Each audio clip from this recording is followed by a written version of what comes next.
So we're going to look at TCP/IP, DNS and the HTTP protocol. We've already had a look at TCP/IP. We know that these three things come together when you're surfing on the web, when you're using the internet. So, there's you using some particular web browser somewhere. You're communicating with some web server somewhere geographically distant. And the process is you type in a URL, you type in an address. That address is a request which is sent using HTTP over the internet using the HTTP protocol. And the server finds the page and sends it back, and the browser displays the page. And then underneath it all, we have those different protocols, those different standards operating together to enable that to actually happen. So when you actually publish a web page, what you're really trying to do is you're putting it on a server machine somewhere, which requires you to know its address. Now, we looked at TCP/IP in a very abstract way, and hopefully you got the idea that every machine has to have an address, an IP number, an address that enables us to actually communicate with that machine. But in reality, those kind of numbers are hard for human beings to handle. So we have this system that enables us to have user-friendly names, and that's really what the DNS system is all about. In an abstract form, what it really does is it actually enables us to translate between names and numbers. So instead of writing 74, 125, 77, 103 down, what we would simply do is we write www.google.com, and somehow or other the DNS system translates that into the corresponding IP number. The issue with TCP/IP, which works fine, is that numbers are obviously difficult for us to parse as humans. So these addresses are great for computer systems, but when it comes for us to actually remember which particular address is which particular code, that's harder. If we actually have names, not only does it give us information about the actual location of the place, but there's also much more information transmitted by the name in its implicit context. So for example, Oracle, we know that's a database company, it's probably situated in America. The www tells us that it's actually a web server running at Oracle. The bottom one, pop3.kingston.ac.uk, we know it's a university machine. That's what the ac.uk tells us. We know it's situated at Kingston. POP3 is a mail standard that you can use, so we know it's a mail server. So we get information about service, location. It's much more meaningful for us as humans to have names rather than numbers. So what's really going on when you browse is what we really want is when you type that name in, somehow that name has to be translated into a number. Now, of course, it doesn't actually work like that. You don't see it like that visually, but that's the idea underneath the bonnet, as it were. Somehow that name that you type in has to get translated into a number. So both you and the machine that you're connecting to on the internet somewhere out there, you'll both have addresses, and information will be flowing backwards and forwards between you. Now, if you want to see an example of that, then you can use the ping command, and ping is available on everyone's machine. And what you can do is you can simply drop to the command line and you can type ping, and then you can type an address. So in this example, I'm actually typing ping www.oracle.com. What ping does is it sends a little message out to that machine, and it waits for a response to come back, and then it measures the time it takes for that ping to actually occur. So here you can see the measures of how quickly this whole system operates is in milliseconds. But the key part here is if you look at the second and third line, you can see how oracle.com has been translated into that IP address, that IP address that uniquely identifies the Oracle web server, 141.146.8.66. Now, it's important here to realise the difference between a standard and a piece of software. DNS, which stands for Domain Name System, that's a standard, that's a protocol, and often we have bits of software that implement the DNS system, for example, the bind piece of software. And there's lots of different ways of implementing DNS, and that's, lots of different servers and software companies and products, but bind is very common. It's one of the most common ways of actually implementing DNS. So what is DNS? Well, DNS is a distributed database system that actually enables us to implement DNS.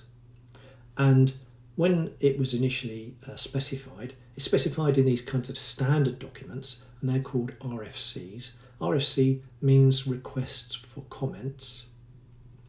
And it's why initially, if you came up with a specification for a standard, you would write a comments document and you put it out there, and then people would come back to you and they'd say, this isn't quite right, or have you thought about this, or something like that. And that's what an RFC is actually all about. As you can see, there's a whole bunch of them, and so they're typically unnumbered. So what does DNS look like? Well, you can visualize it as an upside down tree. And again, I'm going to be doing a lot of abstraction here, just so you get the gist of the idea. It's obviously a lot more complicated than this in practice. What we have is we have databases at each node, and each database is a DNS server. Now, you can see that the DNS servers have a sort of control over a particular area, a particular region, and there are connections up and down the tree. So often, the ones right at the top are called top-level DNS servers.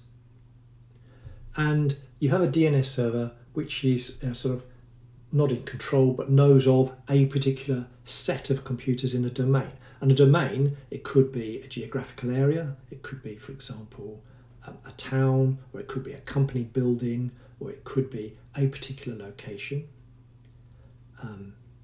And often a domain is more can be broken down into smaller steps. So, for example, a domain could have subdomains. So, for example, if you think about the university, we could have the domain, which is all the machines inside the university, and then we could have subdomains for particular different parts of the university, different departments, something like that. And of course, you can keep on going because each subdomain is a domain in itself. That's the idea. So let's have a look at the academic domain then. So basically, all universities belong to the ac.uk domain, and that's run by an organisation called Janet.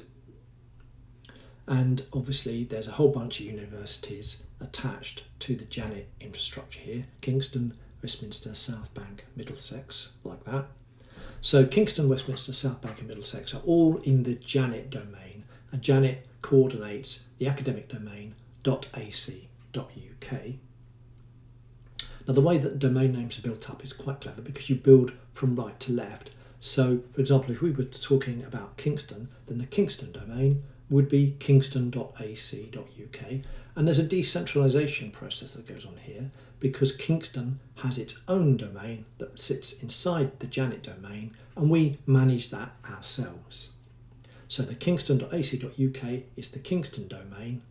Any computers that we attach to the Kingston University network are going to sit on that domain inside the Janet domain. Now, the advantage of that is that we can locally name machines, and we can call them whatever we like. And the way that this naming system works is, as I said, it runs from right to left. So if we have a machine called KUNet, then its full domain name will be kunet.kingston.ac.uk. If we have a web server, it's called www.kingston.ac.uk. Now, the advantage of that is that if Westminster has a machine called www, then there's no conflict because ours is called www.kingston.ac.uk and Westminster's is called www.westminster.ac.uk. So you avoid those ideas of name collisions.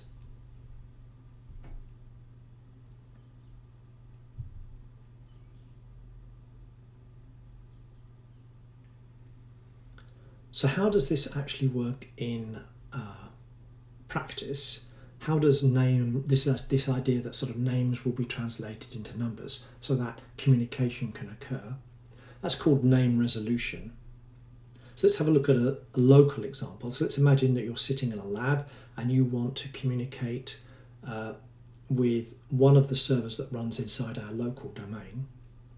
So what happens is you type in an address, and that address will need to be translated into a particular number. So let's imagine you were trying to contact the Kingston University web server. Well, you request a local page, and what's going to happen is that's going to end up being a request to the local DNS server. So that actually is a request to the Kingston DNS server. And the DNS server goes, okay, you're looking for KUNet. Do I have the IP address? Do I know KUNet? And in this particular instance, it does, because we're all inside the same domain.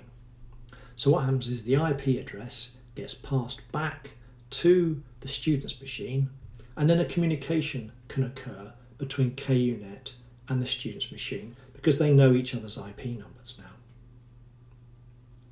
So that's a nice example of a very local, small-scale request to the database system, the DNS system.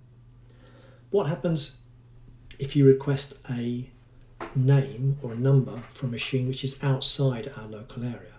Well, what happens is every DNS server has a connection up the tree. So if it doesn't know the answer to the question, you can visualize it sort of passing the question up to the next level up, the next database.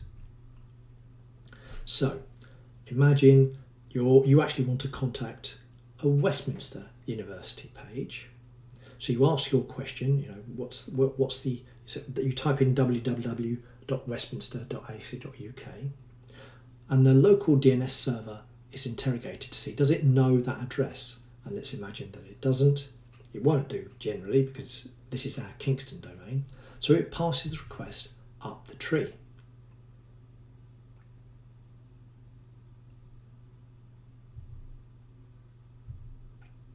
Now the Janet DNS server will go, oh yeah, I know about Westminster. It's got a DNS server over there. So that request gets passed down to Westminster, and Westminster goes, oh yeah, I know about the web server at Westminster. It's got this IP name, IP number. So that address, that information is then passed back all the way to the machine which actually initiated the communication. We've got each other's IP numbers, so communication can take place between those two devices. So you've got this notion that the request for the address of a device will only travel up the tree as far as it needs to go. If, for example, you asked for a commercial address, like for Oracle, then that may well end up being passed up through the university system, outside Janet, up to a top-level domain name server until it knows the address of the Oracle server, which then gets the address and then passes it all the way back. But what's nice here is queries only have to travel up the tree as far as they need to go. Not everything is going to travel through the top-level domain name server. And in fact, there's all sorts of different techniques that we can use. It's far more complicated than what I'm talking about here, to ensure that queries don't have to travel if they don't need to, because it is decentralized. So we can do sorts of things like we can have a cache system. If somebody asked for the Oracle address 5 minutes before you did, then we've probably already got the IP number. We can just use that. We can have duplication. We can have lots and lots of servers. So sometimes if you go into your settings, you'll notice there's a sort of primary DNS and a secondary DNS system. So you can do lots of things to sort of balance the load. What we don't want is millions and millions of queries going through the same servers. But this system works really well because it decentralizes the whole thing down to the appropriate levels. Now there are a whole bunch of top-level domain name servers all around the globe, and here are some of them. And if we focus in on Europe, there are a whole bunch all over the place. And these obviously are situated typically in very secure buildings. So the one that's in London is in the East End, in an extremely secure building. And there are a whole bunch of them all over Europe and all over the world. I think this image is a little bit out of date now, so there are more available. But don't forget, there are duplications. So what these top-level domain name servers, of course, are doing is syncing up with each other on a regular basis. So they exchange that IP number. If you want to try this out at home, then you can try this command called traceroute. Again, drop to command line, and you can simply type in an address. So for example, you could go traceroute and a supplier name, so something like apple.com, and then you can see all the different hops, all the route through to that particular name, which is quite nice. You can see that idea that there's sort of hops between these different machines. These different machines are all connected together, and you can see the route the packets are taking to pass through.